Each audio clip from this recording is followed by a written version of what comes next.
Nós estamos aqui no quarto do Hospital Albert Einstein, em companhia do deputado Jair Bolsonaro e do deputado Flávio Bolsonaro, candidato ao Senado pelo Rio de Janeiro. Eu agradeço muito ao deputado Bolsonaro, que vai falar pela primeira vez, depois do atentado que sofreu, sobre um fato sem precedentes na história brasileira.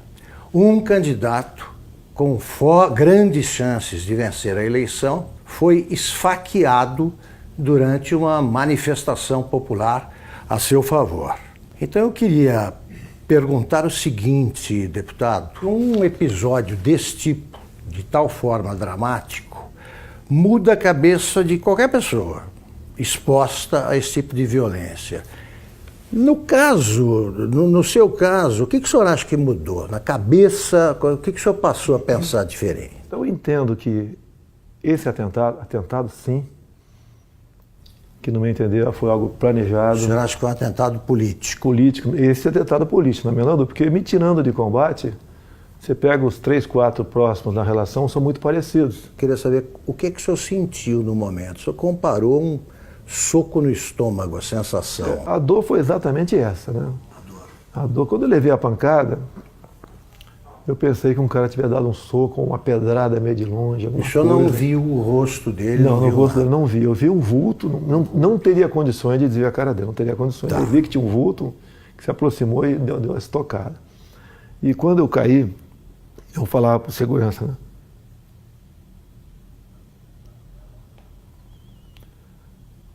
Foi uma porrada no estômago. Porque eu olhei aqui, levantaram a camisa, tinha um cortezinho, mas não sangrava. Foi uma porrada no estômago. Começou a passar o tempo, igual aquela bolada que tirava no futebol. E a dor não passava. E eles já estavam, os seguranças foram excepcionais, né? Os colegas meus da Polícia Militar, da Polícia Federal, tinha mais gente de outros órgãos, com toda certeza, me levaram rapidamente para o hospital. Bem, o que eu fiquei sabendo lá no hospital? Na Santa Casa de Juiz de Fora. Aconteceu vários milagres, né? Primeiro, o cara deu uma facada e rodou. Ele rodou para matar mesmo, o cara sabia o que estava fazendo. Daí já vem esse papinho que ele já foi açougueiro. Açougueiro, ajudante de pedreiro, já começa essas conversinhas todas aí. Tá? E por questão de milímetros não atingiu veias aqui que não teria como eu existir.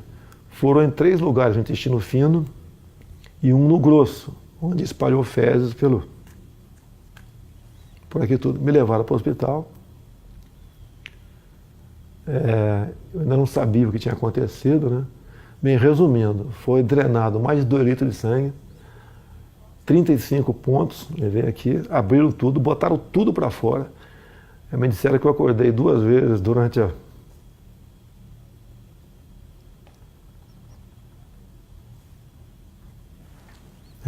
cirurgia, mas eu não estava sentindo dor, nada. E depois fiquei sabendo, quando eu acordei, que não sei se era noite ou madrugada, eu estaria sendo transferido para cá, para o Albert Einstein. O senhor chegou a perder os sentidos lá? Não perdi os sentidos lá. Não perdeu os sentidos? Nem até chegar ao hospital. Era uma dor de uma pancada no estômago insuportável. O senhor teve medo de morrer? Sempre existe esse temor. Digo mais, não é por mim. Em quem o senhor pensou? Em primeiro lugar, na minha filha, de 7 anos de idade. O senhor pensou nela, tem 7 anos. Ela, inclusive, me inspira na política, né? E, logicamente, depois na minha família como um todo. E sempre avisei a minha esposa que, desde o evento até hoje, está do meu lado, aqui em São Paulo, que poderia correr esse risco. O senhor achava que podia... Existia essa possibilidade, tá certo? Porque eu estava abusando, né? Se você vê as tomadas de aeroporto, muita coisa poderia acontecer. E eu falava para o pessoal de segurança do meu lado, que essa possibilidade ia se aumentar a partir do momento que a minha popularidade ia crescendo. Porque eu estou crescendo da onde, Augusto? Qual é o tamanho do meu partido? Qual é o nosso fundo partidário? Eu costumo dizer, é verdade, quer ver? Você pontou aqui, tem 10 pessoas, 15 que trabalham comigo, a maioria voluntários. A minha equipe de política, ela é menor que a equipe da Polícia Federal, que por lei está à minha disposição. Deputado, o senhor acha que o autor do atentado, o Adélio Bispo de Oliveira, agiu sozinho? Eu acredito que não. Ele não é tão inteligente assim, não. Né? Com um ato como aquele, a tendência natural é ser linchado. Então ele foi para cumprir a missão, quase que na certeza que não seria como. Teria gente ao lado dele. E isso realmente, pelo que eu ouvi dizer, não tenho certeza ainda, a Polícia Civil lá de Juiz de Fora está bem mais avançada que a Polícia Federal. Porque o depoimento que eu vi do delegado da PF que está conduzindo o caso, realmente um depoimento para abafar o caso. Eu lamento o que eu ouvi ele falando, dá a entender até que age em parte como uma defesa do criminoso. Então, isso não pode acontecer. Eu não quero que inventem um responsável, longe disso. Quer que apurem o caso. Eu falar que tal partida, tal não sei o quê, não. Dá para apurar o caso, dá para apurar. Tem uma passagem dele pela Câmara, ou melhor, uma passagem falsa dele pela Câmara, no dia 6 de setembro. Quando tu vai na Câmara, ô Augusto, você se identifica, eu estou no anexo 4, no gabinete tal. Ou é fotografado. Tal. É fotografado. Então quem foi que... Isso seria um álibi no futuro, que se não fosse pego ali, não, ele esteve na Câmara. Então, a Câmara dos Deputados, estou também junto ao pessoal do meu gabinete, a Polícia Legislativa trabalha com muita lisura, tenho muita amizade na Polícia Legislativa. A imprensa tem que apurar. A imprensa tem que apurar. Sabe que tem parte da imprensa que tenta acalmar o negócio ali, né? Mas tem que apurar. Porque o que está em jogo é o poder. Eu chegando lá, nós quebraremos o sistema. Não é na ignorância, não. É na lei. É na lei. Deputado, aliás, que tipo de castigo o senhor acha que o seu agressor merece? É uma tentativa de homicídio, né? Tem que ser o que está na lei. No Brasil não existe pena acima de 30 anos. Agora, eu costumo dizer muitas vezes, tentativa de homicídio, ou seja, eu estou vivo por milagre. Por que a pena dele tem que ser abaixo de um homicídio em si? Vamos mudar isso no futuro, se Deus quiser, caso seja presidente. E mais ainda, acabarmos com progressão de pena. E não ficar dando ouvido a entidades de direitos humanos, que o presidiário vive em más condições. Quem estaria em péssimas condições de dia seria minha família se eu tivesse morrido. O senhor acha, para evocar argumentos invocados por adversários, que essa pregação do senhor contribuiu para a radicalização que teria levado a esse tipo de ato, de atentado? Como é que o senhor vê esse argumento? Exatamente o contrário. Eu sou vítima daquilo que eu combato. Eu costumo dizer nas minhas máximas, né? Eu prefiro a cadeia cheia de vagabundo do que o cemitério cheio de inocente. Eu tenho projetos em Brasília, muitos deles inspirados na legislação de alguns estados norte-americanos, como, por exemplo, a lei dos 3 crimes. Lá, Augusto, se o elemento comete 3 crimes, não interessa quais sejam, tem estados que você começa com 25 anos, inafiançado não, sem progressão. Eu copiei esse projeto e botei 10 anos, vou lutar para que seja aprovado. Não tem cabimento. Você pega um elemento, às vezes, cometer um crime bárbaro aí você vai na ficha criminal dele, tem 50 passagens pela polícia. O cara cometeu 3 crimes, 10 anos sem progressão. Saiu, fez de novo, passa para 20. O ser humano só respeita o que ele teme.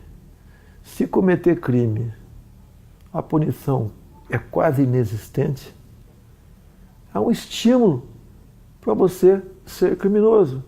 Um exemplo que tenho falado muito de uma deputada federal, uma japonesinha aqui de São Paulo. Ela teve uns 15 anos atrás, o filho de 8 anos sequestrado e executado em cativeiro. Já imaginou alguém matando uma criança de 8 anos de idade em cativeiro? Você é pai, você é mãe, imagine uma situação dessa. O elemento foi pego logo depois. era um ex-funcionário dela. Foi condenado à pena máxima, mas depois de 6 anos foi para o semiaberto. Eu estou vendo que o senhor está entusiasmado com o programa de governo, aí, mas eu quero ainda resgatar esse fato. Eu posso dar, só para dar uma claro. Eu quero dar um depoimento aqui do sofrimento, da angústia nossa quando aconteceu. Eu ia te perguntar como é que foi vista a coisa do outro lado ali. Meu irmão Carlos, ao lado e do outro lado. Meu irmão Carlos está acompanhando meu pai direto nessas agendas, dando suporte para ele, pô, importantíssimo, né? E eu fiquei sabendo por um jornalista. Eu estava saindo da sessão na LERJ, me ligou, seu pai está bem?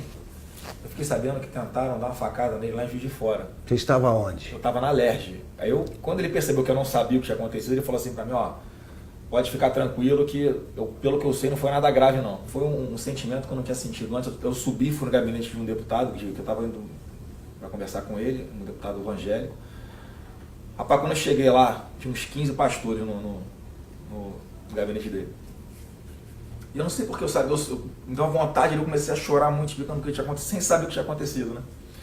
E aí, você não sabia? Não sabia, mas eu chorava com medo do que pudesse acontecer, mas tinha certeza que não ia acontecer o pior. Pressentiu? Tinha certeza que não ia acontecer o pior. Mas pressentiu que podia ser fiz aquela oração, todo mundo ali, pela saúde dele. Eu entrei no carro, foram as horas mais longas da minha vida no trânsito, que era a véspera de feriado.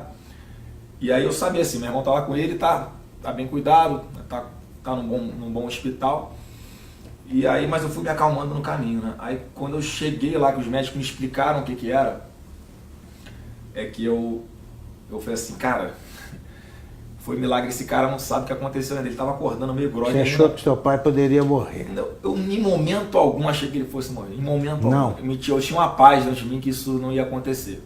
Mas quando eu vi o que tinha acontecido, a gravidade, o que os médicos me contaram, meu irmão me deu uma noção do que tinha acontecido também. E aí olha só o que esse cara me falou. Ele chamou perto, ele não tinha muita força para falar na hora. E aí ele me chamou pertinho da boca dele assim, né? Encostei o ouvido nele. Não foi com essas palavras, foi assim, se deram mal, tô vivo. O cara no momento desse não tá pensando na saúde dele, tá pensando no todo, no que ele representa. Então, eu tenho cada vez mais orgulho dele. Muito. E agora tá aliviado. É um choro de alívio, né? E certeza de que Deus está preparando uma coisa muito grande para o nosso Brasil e está usando o cara aí, com certeza. Deputado, o senhor costuma ser apresentado assim pelos adversários como um risco à democracia, né? Eu gostaria que o senhor dissesse o seguinte, a democracia, o senhor vai defender a democracia acima de tudo? O que recado o senhor dá para quem duvida que o senhor seja um admirador do regime democrático? Esses caras que falam que são um risco para a democracia, na verdade, são um risco aos esquemas dele. Não vai ter mais indicação para BNDES, Banco do Brasil, Caixa Econômica, Banco da Amazônia, Banco do Nordeste, com esse critério. Botar lá a indicação de um amigo para que use essas instituições em causa própria. Isso vai deixar de existir. O exemplo mais claro foi o BNDES. Todo mundo sabe o que aconteceu lá. Então eu sou um risco, sim. Eu sou um risco àqueles que me pendurados em estatais do governo. Nós temos em torno de 150 estatais. Conversei com o Paulo Guedes, que rapidamente... Vai privatizar estatais. Eu falei, Paulo Guedes, nós vamos priorizar um estudo muito acurado, não vai haver injustiça com ninguém. Mas algumas serão privatizadas, certamente. Vou dizer muitas. Tá? No governo do PT, umas 50 foram criadas. Temos até uma estatal do trem-bala, eu não sei ainda. Isso. Tem lá algumas dezenas de apadrinhados ganhando uma fortuna por mês. A tal da EBN também é outra que você tem que olhar com muito carinho, porque é um orçamento de um pouco mais de 1 bi por ano, uma TV que ninguém assiste. E está lá, amigos do rei estão lá. Então essas estatais que são ociosas, com toda certeza serão privatizadas. Agora existem estatais que são estratégicas. Tenho conversado com o Paulo Guedes, né? Banco do Brasil, Caixa Econômica. Para mim são estratégicas. Então isso daí estão fora de cogitação. E mesmo assim, temos outras, você tem que ver o critério, o modelo para privatizá-la. Não é jogar para cima quem pegar pegou. Tem que examinar. E uma grande preocupação que nós temos. Nós não podemos ser inquilinos de nós mesmos aqui no Brasil. Tem um país aí fora, China, que nós queremos manter relações comerciais com eles, sim, até há interesse por parte deles, mas não podemos permitir que a China ou qualquer outro país, em vez de comprar no Brasil, venha comprar o Brasil. Perfeito. Deputado, a ex-senadora Marina Silva diz o seguinte, que a prova de que as ideias do deputado Jair Bolsonaro não funcionam, sabe que a prova disso foi o próprio atentado, porque tanta gente protegendo não conseguiu impedir que o ataque acontecesse. A Polícia Federal falhou? O senhor notou falhas no esquema de segurança? O ambiente não tem como você ter um sistema de segurança perfeito. É um tumulto ali, né? Eu vejo pela televisão. E eu sempre falava com eles da possibilidade, né, crescente disso acontecer, tendo em vista o nosso crescimento junto à opinião pública. Então, eu não culpo a Polícia Federal, não. Eles até ajudaram muito com os policiais militares do Rio que estavam comigo lá. Isso vai evitar, evidentemente, esse tipo de manifestação. Não, eu até as eleições, eu estou em alta até o dia 31. Sim. E a recomendação, eu não posso sair de casa. Se eu levar um esbarrão na rua com a situação que eu estou aqui, pode botar tudo a perder. Então eu não posso ir para a rua, realmente. Eu peço a compreensão dos amigos. Pretendo, a partir do dia 1º, agora, em todo o horário eleitoral gratuito, fazer uma live e conversar com o pessoal sobre as eleições. A última que fizemos, chegou live, né, ao vivo, está 275 mil pessoas presentes. Então está com uma aceitação muito boa, porque eles acreditam que a nossa proposta sempre é a verdade acima de tudo. E o Brasil também, né, como o nosso alvo principal, ninguém entende como um país que tem tudo como esse, ser o que é. Se você olha para o Japão, Coreia do Sul, para Israel, olha o que eles não têm, olha o que eles são. Olha para cá o que nós temos, o que nós não somos. Agora, a solução disso passa pela não aceitação da indicação política. O senhor pode chegar à presidência sem equipe e sem gente até para compor o ministério. O senhor vai aceitar a adesão o que o senhor vai estabelecer como pré-requisito para aceitar o apoio de outro partido? O senhor aceitaria do Centrão, por exemplo? Não vai existir isso aí, Augusto. Não vou dizer que tem bons parlamentares em vários partidos e tem gente honesta dentro da Câmara também, tá? Mas não será esse o critério, é a competência. Eu quero, por exemplo, um ministro da Ciência e Tecnologia voltado para a pesquisa, para a inovação. O senhor não sabe quem é? Ainda tem um nome de longe, né, que a gente pensa nele, não sei se seria o mais adequado ou não, tá certo?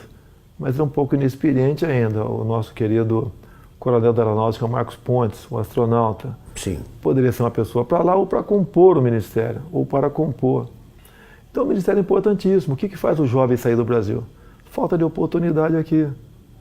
Então você não pode ter uma pessoa nesse ministério. O senhor vai nomear pelo critério da competência, é isso? Olha só, quando eu juntei 120 parlamentares, vai aumentar esse número, que o meu partido eu acho que vai fazer uns 30 deputados. Estou acreditando em um número modesto. Eu acho que vou ter o apoio de quem vota em mim, votar nos candidatos a federal, a senador, a estadual do meu partido. Eu acho que isso vai acontecer bastante. Até eu vou pedir para não votar no 17, votar no candidato, que tem uma cláusula de barreira aí. São Paulo, por exemplo. Não adianta o meu filho Eduardo, que deve ter 1 milhão de votos, junto com voto de legenda, poder fazer 8 deputados federais. Esse federal tem que ter 30 mil votos, senão não tomam posse. Então ele tem que votar no candidato e não no 17. Eu posso não ser o ideal, nem teremos nunca um ideal. Mas eu acho que o remédio para o momento, tendo em vista aos demais candidatos que estão aí, seria eu, não teria outro remédio no momento. Para a gente buscar o ponto de inflexão e fazer uma política de verdade no Brasil. E essa maneira de não aceitar indicações políticas, como tenho conversado com parlamentares, é uma maneira de resgatar, buscar o resgate da credibilidade do deputado. O senhor não vai aceitar Não tem como aceitar. Você pode ver. O Onyx Lorenzoni, por exemplo, no meu entender, seria um excelente chefe da Casa Civil, mas não é indicação partidária, mérito dele. Ele vestiu essa camisa comigo, tá ok? Ele também passou por um momento difícil na vida dele, não questão de saúde, né? Então é uma pessoa que é adequada para estar lá. Não é que a gente vai dar as costas para o parlamento, não quero papo com ninguém, não, nós queremos atender o parlamentar. Uma das coisas que o parlamentar sempre reclama em Brasília, o orçamento para as emendas individuais, ele é impositivo. Vai ter que sair, Augusto. Antigamente, ele não era impositivo, né? Era autorizativo. Daí o governo chantageava. Queria aprovar algo salgado, chamava a bancada que interessava e liberava recursos. A imprensa divulgava aquilo com o maior estardalhaço e com razão. Quando aparece alguém que fala que quer acabar com isso, a grande mídia não dá bola para isso aí. Então o que os parlamentares querem? Vão ter suas emendas liberadas o mais rápido possível, porque ou muda a lei, ou eu libero. A liberação, então, não vou querer chantagear parlamentar para nada. Perfeito. Deputado, vamos encerrar a entrevista até por cuidados médicos. A senhora ainda está convalescendo, está em boa forma, mas convalescendo. Eu queria terminar perguntando o seguinte, o senhor acha que o Brasil, hoje, de modo geral, precisa se tornar mais tolerante? O ambiente está muito radicalizado. Que recado final o senhor dá sobre esse quadro brasileiro? Eu vou falar o Brasil. Há uma certa potencialização em cima disso também. É a pregação da luta de classe imposta pelo PT. Agora, logicamente, isso vai da educação do povo, né? A nossa educação leva para, quanto melhor for, leva para o fim da intolerância. Fim da intolerância. Isso é natural. As provas internacionais do PISA, entre outros aqui, você vê que o Brasil não vai bem na educação de há muito tempo. Você tem que investir nisso para jogar na ponta, tá? Agora, da minha parte, eu nunca preguei ódio. Eles dizem que eu prego ódio. Você não... Eu vi uma matéria dizendo: o Bolsonaro agride gays, negros, mulheres. Me aponte um áudio meu agredindo quem quer que seja. Uma imagem minha agredindo. Jogam e eu tenho que me explicar a vida toda sobre isso aí. É a minha família, minha nova família. Estou indo para 11 anos de casado com a senhora Michele. O pai dela é o Paulo Negão. Nossa família. E 11 anos atrás ninguém falava em Jair Bolsonaro. Era apenas uma figura lá do Baixo Clero que dava umas caneladas na Câmara lá. Deputado, muito obrigado pela entrevista. Eu quero agradecer a todos vocês, em especial Augusto Nunes nesse momento, a população pela confiança, pela simpatia, agradecer pelas orações, vocês foram excepcionais. Realmente os médicos dizem que eu estou vivo por uma obra de Deus, um milagre aconteceu. E vamos juntos mudar o destino do Brasil. Tá ok? Eu sei que existem milhares de pessoas pelo Brasil melhores do que eu. Mas no momento você tem aí, se não me engano, 13 candidaturas, não é isso? Isso. Você não foge, você não pode votar no Augusto Nunes, você não é candidato. Você tem 13 nomes aí. Analisa, não se abstenha, não se omita. Eu sei que você está muito decepcionado com política, mas a chance é essa. Se continuar alguém do Centrão ou do PT, você sabe qual é o destino. Estamos exatamente no mesmo barco. Vamos mudar o Brasil, sim. Acredito em Deus, acredito em você, acredito no potencial do ser humano brasileiro e acredito que juntos, unindo o Brasil, sem essa história de divisão de classe, jogar cor de pele para um lado, outra cor do outro, opção de um lado, não sei o quê, gênero. Vamos unir o Brasil. Na economia, vamos desburocratizar, desregulamentar. A proposta do Paulo Guedes do imposto de renda, até falei, está sendo ousado. A proposta dele é o seguinte: quem ganha até 5 salários mínimos não paga imposto de renda. E dali para frente, uma líquida única de 20%. A União perderia a arrecadação, sim. Mas o gás que você daria para as empresas, para os comerciantes, produtores rurais para empregar a gente, desonerando a folha de pagamento, compensem muito.